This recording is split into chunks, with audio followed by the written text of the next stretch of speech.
Good afternoon, everyone. It's Carla, the Cosmic Crone, and I'm here with the Sagittarius New Moon Eclipse Divine Feminine Astrology reading. Did I get all those words in? It's the solar eclipse, part of this eclipse season. Eclipses come in pairs, the lunar and the solar. And this solar eclipse is a total eclipse visible, I think, in South America. I haven't really done a lot of study on the astronomy of it. I am focused on the chart. It is happening December 14th, Monday, December 14th at 11:17 a.m. in my time zone here in Maine. And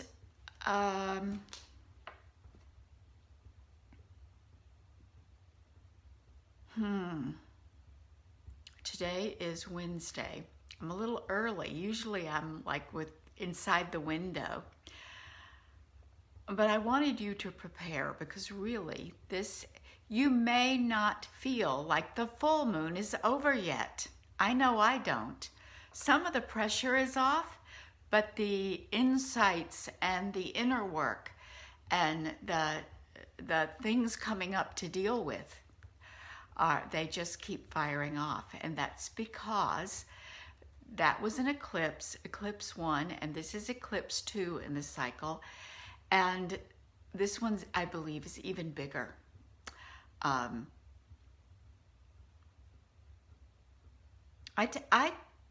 always think of eclipses, especially a solar eclipse, as a trip through Class 5 rapids. It's a portal, but it's a portal that you ride. You're not at choice. You can't sit it out. You can't stand to the side and let everything go by.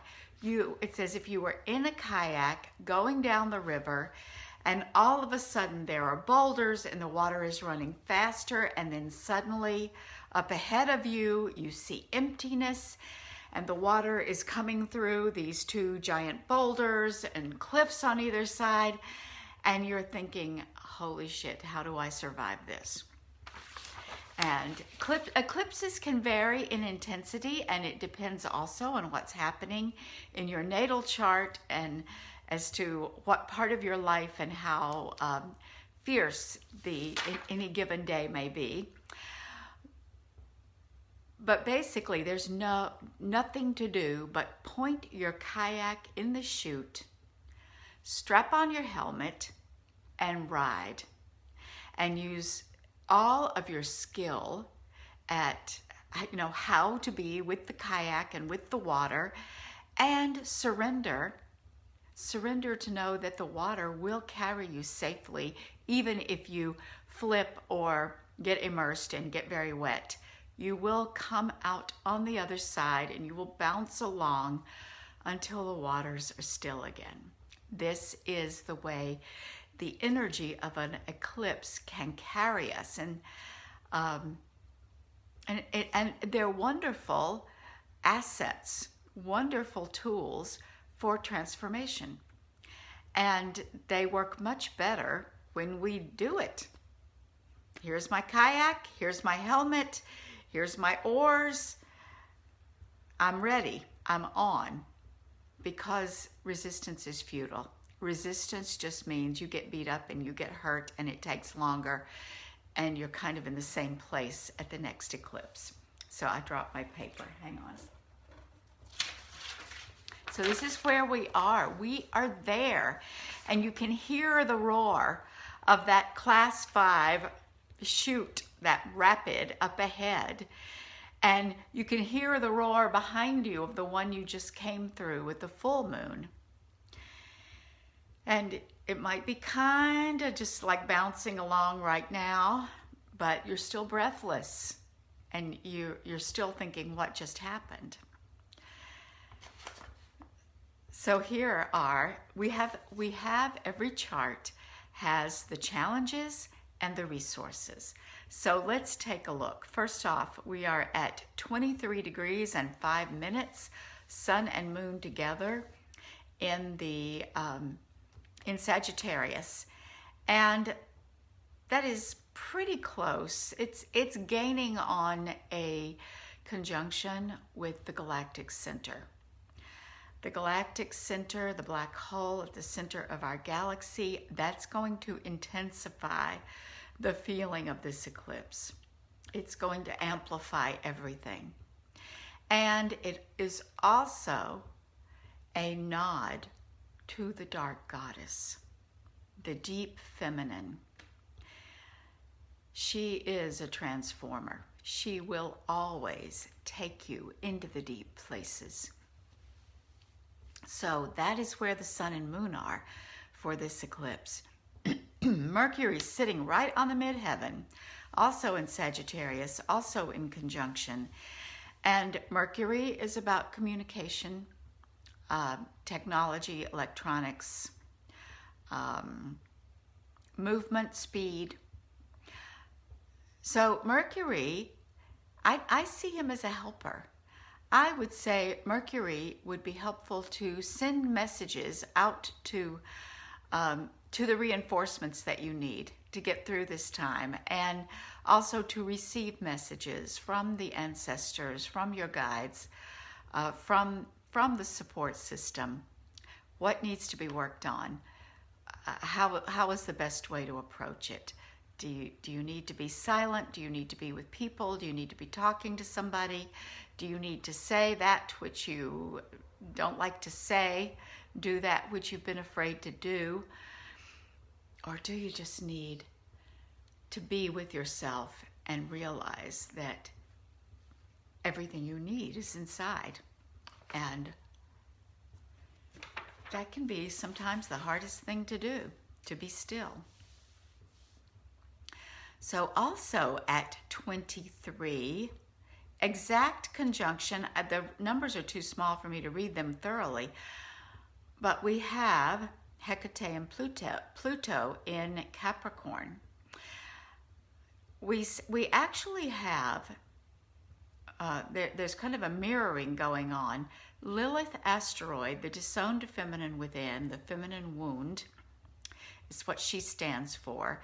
She's sitting at 20 Capricorn, echoing the position of Mercury in Sagittarius, and Pluto and Hecate are in a conjunction. And what we've got going on, the second half of Capricorn is stuffed with planets. Lilith, Pluto, Hecate, Chariklo, Jupiter, and Saturn, and then not far into Aquarius is Pallas Athene. And this is what has been going on for 2, 3, 4 years in various configurations, and it is setting up, getting ready for the big Jupiter-Saturn conjunction in less than 2 weeks on the winter solstice or summer solstice, depending on which half of the world you live on. So I'll talk more about that in a minute. Right now, I just want to say the crone at the crossroads is sitting with Pluto, and that's a potent story for whatever is going on in this crone time of the year, the darkest time. We are still losing the light here in the north, because Hecate is the one who conducts people back and forth between the underworld. She accompanied Persephone on her annual journey down to the underworld, and then when she returned to the above world to be with her mother. So Hecate is conducting us in this Plutonic time, this Plutonian time, time of transformation, time of going deep, a time of allowing, letting the metaphor of the old year dying, the sun dying, letting that metaphor do the work inside of us without us having to dig into the stuff necessarily. It's amazing that we don't have to know. Our conscious mind always wants to know. It's like we want to be in control of our story. Well, what that typically does is it reinforces the story. It's the opposite of healing and release and moving on. So Hecate is saying, come down into the underworld. Leave that behind and sit in the darkness. Sit with the god of death, or if you prefer, sit with Ereshkigal, the goddess of the underworld, the goddess of death. Sit there and let it die. Do not cling to it. And soon enough, you'll be reborn. The sun is coming back. Solstice is coming. So this is where we are at the moment of the new moon. We have these two allies, and they're kind of scary allies. They both have visage, image, faces, purpose that we tend to avoid. We're scared of them. I say, just follow them. Follow where they lead. They know where they're going. They know where they're taking you. They know it's necessary. And Hecate is committed to accompanying you back when you're finished. What else have we got here? Well, the aspects here. Hecate and Pluto are, as well as Lilith, we've got a triple square here to Mars and Eris. Again, a very familiar story. Mars, as it has retrograded back and forth through Aries, making multiple conjunctions to Eris, multiple squares to Pluto, is once again square. Right now, Mars, the masculine, directed, fierce, warlike energy, is in a exact square to the feminine wound. Now, what does that mean? What can that mean for you as we go into this eclipse and you go into your healing work? It means you've got a lot of energy for this work. It means you have the focused attention of the masculine, the focused get it done.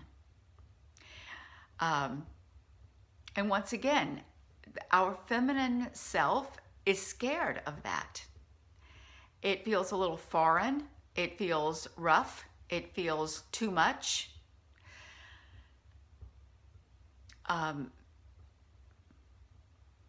It feels like we could die.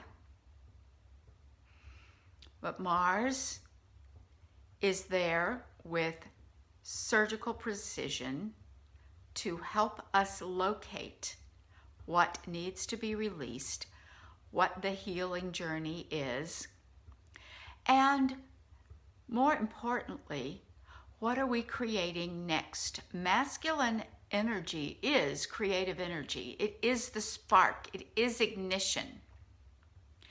And so as soon as the thing has been severed, that must be severed. That is what decision means, by the way. Decision means cutting off all other options and saying, I will go this way. I choose this. I decide now.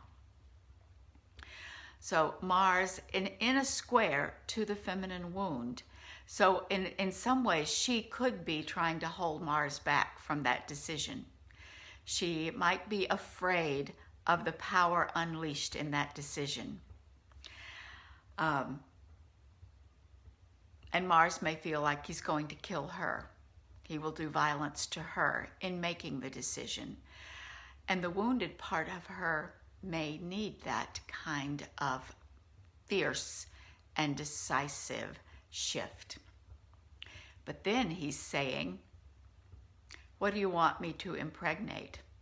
What is waiting to be born? Where do you need that masculine igniting fire energy to create? So that's your question. And it just so happens that Mars in Aries is opposite Magdalena in Libra. Magdalena, feminine Christ consciousness, the priestess of the cult of Yeshua, among other things that we don't know, but I think it's fair to say that. She is a human being who walked with full possession of her divine feminine power. She was able to walk with it on this planet, to be a teacher, to hold a space, to hold that energy in secret, because it had to be in secret. Her life was threatened, both by the Romans and by the Christians, the early Christians. So she is here in the square to Lilith, the disowned feminine, and Mars, the masculine decider. And she's saying, I support you. I support the decision, and what you are creating, the work that you are doing here, is for the expansion of the divine feminine in your life and on the planet. And Eris is in that mix. She is right there hanging out with Mars, and she says, and you're going to upset some apple carts. You're going to piss people off. You're going to change your life.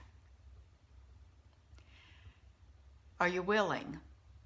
Don't try to avoid it. This is like it's as inevitable as the class 5 rapid shoot of the eclipse. That chaos of the churning waters, the fast-moving waters between and over and around the rocks, that's Eris. You can ride this chaos and create something incredible. Well, what are you going to create? What you've got here, the other aspects that are profoundly supportive are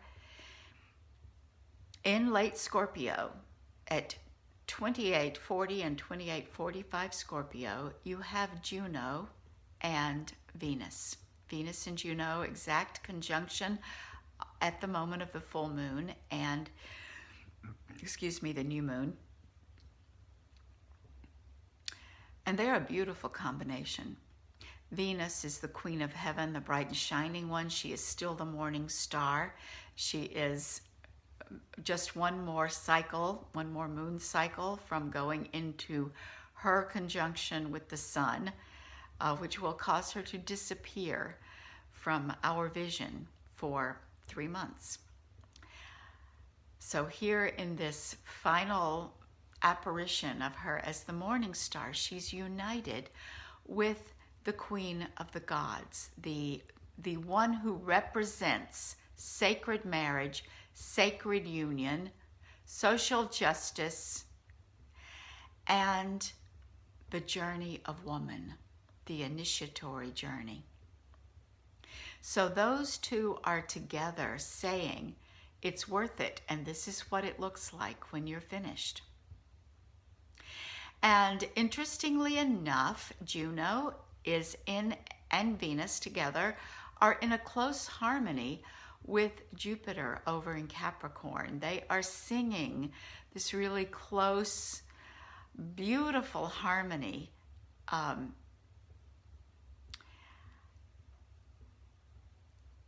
And Jupiter is closing in on Saturn for their meeting. Saturn is in the very last degree of Capricorn, and Jupiter is in the next to the last degree. So the two of them together, that conjunction is already effective. It's already working, and some of my clients have already discovered that their south node, their north node, their ascendant Their Venus, my own personal, my Venus is affected by this conjunction. My Venus and my Chiron. So they're already feeling it. They're already working with the energy very directly, very personally. And they're also working with the gift of Venus and Juno together, merging this divine feminine energy, which is very practical. It's Venus is one that we see with the naked eye. She is the brightest planet. And Juno is small enough that we don't see her with our naked eye, but she stands for things that are part of our daily life, our intimate relationships, our relationship to our neighbor, the good of women and children on the planet. So Juno speaks to us of direct action and direct belief systems that we can adopt. And at the moment of this new moon, of this portal, I just want you to feel that. Feel the resonance between Saturn and Jupiter. Now, Saturn and Jupiter is the great expander, and almost all the time we like Jupiter. He is sexy, expansive. He's the quintessential boys will be boys, the divine right of kings. They can have whatever they want. They can have sex with whoever they want. They can do whatever they want. The rules do not apply to them except for when they do. So you might say, is that negative or is that positive? Well, the point is we like to see that. This patriarchal system honors and reveres and adulates that sort of masculine energy. And when we apply it to ourselves, regardless of our gender and our value system, Jupiter says more please. Yes, you can have more. Abundance, good luck, good fortune, opportunity, expansion, grow bigger, be more visible. Jupiter is the second brightest of the planets. The moon and the sun are brighter. They're not exactly planets. So Jupiter is all about more. And he is meeting Saturn. And Saturn is all about the rules. Saturn is about the form. Saturn is about containment, about giving it a shape to work in. Now tomorrow morning, I'm going to be back and I'm going to do a detailed teaching on Jupiter and Saturn as I understand it. But this is the summary. So what happens when opportunity, good luck, abundance, expansion, and you can have it all kind of attitude meets up with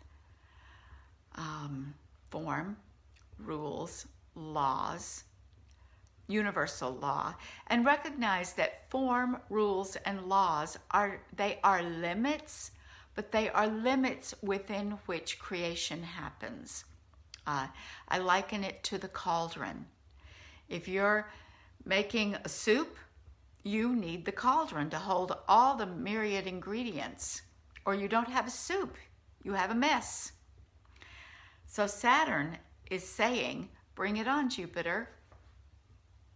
Will it fit in here? Maybe Jupiter and Saturn together are saying, get a bigger cauldron. You need a bigger pot to cook this in. We'll see. I'll have more to say about that tomorrow. I'm still listening to these guys. I have Saturn rising. I don't recommend it, but it's what I got. So these two, they are talking to the beautiful females. Jupiter, his wife, and Saturn is talking to Venus. They're both talking to each other. And all of them are talking to the dark goddess, the disowned, demonized goddess Algol. Algol's down in Taurus, 26 Taurus, opposite Jupiter, Venus, and Juno, and in a trine to Jupiter and Saturn, and Caraclo, by the way. And she's saying, I'm in charge now. Everything that you do, patriarchy, see, these guys are moving from that bastion of patriarchy and institutions and governments, Capricorn, into Aquarius, which is for the populace. It's for the people, the good of the whole. And they're saying, they're looking towards the dark goddess Algol and saying, come back, we need you. This won't work. This is potentially destructive. We need the feminine to make sense of it, to add the right leavening, to give it balance, to bring the values of the feminine, to listen to the womb, to listen, to recognize that whatever we're creating, whatever system we need in order to function on this planet, it must hold the good of the women and the children first as a priority. Not governments, not white men, not institutions, not corporations. The good of the women and children first. That is what she is saying to them, and they're saying, we hear you. So the question for you is, do you hear it? What are you being called to do? What is your contribution? Well, your first contribution is to do your own healing work, because this is lifelong. And if you continue to respond to everything around you from a place of trauma and trigger, if you believe that you can't, you're not worthy, it's you'll never be ready, or you'll get in trouble, or you're not supposed to, then you will miss your opportunity to create what you came here to do and be. In the Womb Wisdom Portal, the Womb Talks, we are talking about Lilith and soul deep integrity. And this is exactly what soul deep integrity is about. So you have a chance with this new moon and this eclipse to dive into and discover, to kind of part the waters that are hiding your soul deep integrity from you and say, oh, this is who I can be. This is who I am meant to be. This is why I'm here. And everything in this chart is set up to help you do that. So what else do we have? How could I forget this? Now the rising sign on a chart is, it's related to the time of day. And that means it's related to time zone. And as I'm drawing up this chart for my local time zone here, eastern, northern latitudes of the United States and eastern time zone, Nessus is rising.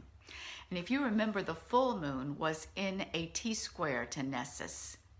Nessus at 10 degrees Pisces is saying, now is the time for you to deal with the ancestral healing. And I certainly take this personally. I am a Pisces sun, so Nessus going through my home sign, my sun sign, is a message to me. And for the rest of my life, I will be doing this ancestral healing. It's why I came here, and it's beautiful work. And so when I see a chart with Nessus rising, that just gets my attention. Last time it was a square, and that was universal. Everybody experienced that square. Here, the Nessus rising is a little more personal because it will be different depending on where you live. but you are hearing my voice, and I'm telling you about it, and therefore it is a signal to you to do the work.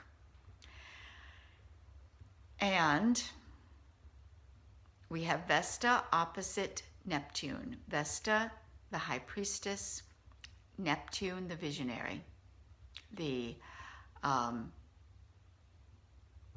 illusions and dreams, the mystery. And Vesta is one who can go into the dream and bring back messages for the people.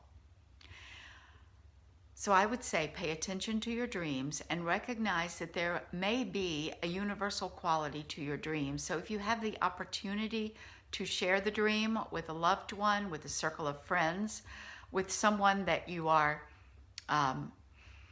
maybe a group on Facebook, or just you get the impression to tell the dream to someone. Your dreams are, they have a universal message as well as personal to yourself. And when you tell the dream, often the telling of it brings you clarity about what the message is for you. But then you also put it out and seed other people's dreams, and they remember their dreams, or they realize that you have dreamed on their behalf as well. So there is only one of us here, as my priestess used to say in my initiation. And that's what we have to remember. There is only one of us here. So everything that we're doing for ourselves, we are doing for our ancestors and for our future generations and for the planet as a whole. So this is the medicine of the new moon eclipse in Sagittarius. Any comments or questions, by all means reach out. I do personal divine feminine astrology consultations. I do them as a single session where we just do this chart reading, and I also do a more superpowered desire and destiny. It's 3 sessions. It's an intensive. We get together 3 times within a 2-week period. We go deep into the chart, and then we go deep into your body, and we go deep into your unconscious mind to really dig in and reveal what has been hiding and what is ready to be born. So I will put a link where you can sign up for that. I am making extra spaces available at the end of the year because a lot of people are tuning in and saying, oh my God, I need a reading. So whether you want just a reading or whether you want to take the deeper step, I invite you to do so. You will get so much more out of this if you know where these planets are and where these transits are activating your natal chart. So thank you so much for being here, and I will see you tomorrow for Jupiter and Saturn special.